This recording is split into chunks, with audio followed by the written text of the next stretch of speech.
လူတိုင်းကိုအယုံမလွယ်နဲ့ရိုးတာနဲ့အားတာကမတူပါဘူးရိုးသားဖြောင့်မတ်တာကောင်းပါတယ်ဒါပေမဲ့အလှည့်စားခံရလောက်အောင်မအားနဲ့ဘူးကုညီတတ်တာကောင်းပါတယ်ဒါပေမဲ့အတုံးချခံရမှမတိလောက်အောင်မညံ့နဲ့ဘူးစေတနာထားတာကောင်းပါတယ်ဒါပေမဲ့ဘဝပြည့်ရလောက်အောင်အညာမလွယ်နဲ့ဘူးစိတ်ကောင်းရှိတာကောင်းပါဒါပေမဲ့လူသုံးလုံးမဲ့သူတွေကိုလည်းတတိထားဖို့မာနမထားတာကောင်းပါ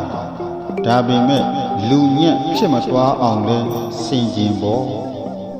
မိတ်ဆွေကောင်းရှိတာကောင်းပါ